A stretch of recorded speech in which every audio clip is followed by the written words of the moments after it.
Reporter breaking. Autonomous സ്ഥാപനമായ institute of management in ഗവൺമെന്റിൽ assistant professor തസ്തികയിൽ കരാർ അടിസ്ഥാനത്തിൽ ജോലി ചെയ്യുന്നവരെ സ്ഥിരപ്പെടുത്താൻ നീക്കം. UGC മാനദണ്ഡങ്ങൾ ലംഘിച്ചുകൊണ്ടാണ് IMGയിൽ 4 പേരെ സ്ഥിരപ്പെടുത്താനായി സർക്കാർ ശ്രമിക്കുന്നത്.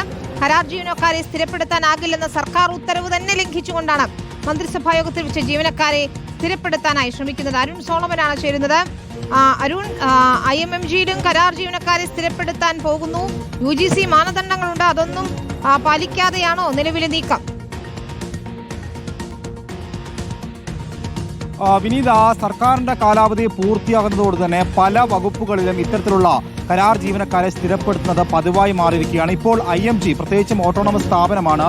അവിടെ കഴിഞ്ഞ VS സർക്കാരിന്റെ കാലത്ത് 2008 ഏറ്റവും ഒടുവിലായിട്ട് സർക്കാരിന്റെ ഉത്തരവ് ലംഘിച്ചുകൊണ്ട് 2 അസിസ്റ്റന്റ് പ്രൊഫസർമാരെ സ്ഥിരമായിട്ട് നിയമിച്ചത്. അതിനുശേഷം ഇപ്പോൾ ഉമ്മൻചാണ്ടി സർക്കാരിന്റെ കാലത്ത് അങ്ങനെ യാതൊരുവിധ നിയമനങ്ങൾ നടന്നിട്ടില്ല. ഏറ്റവും ഒടുവിൽ ഇപ്പോൾ രണ്ടാം പിണറായി വിജയന്റെ കാലത്താണ് ഇത്തരത്തിലൊരു നിയമനം നടക്കാനുള്ള നീക്കം നടത്തിയിരിക്കുന്നത്.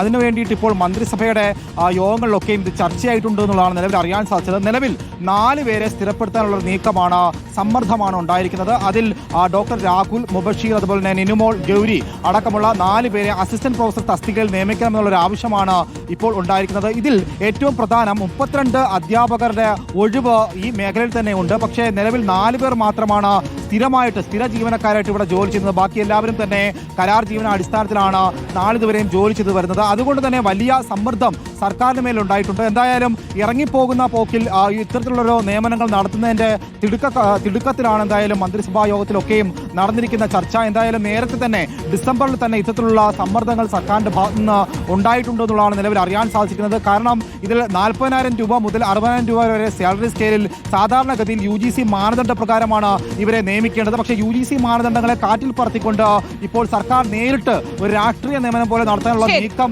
നടത്തുന്നുണ്ട് എന്നുള്ളതാണ് പല കോണുകളിൽ നിന്നും ഉയരുന്ന ആക്ഷേപം. വിനീത, ശരി, അരുൺ സോളമനാണ് വിശദാംശങ്ങൾ നൽകിയത്.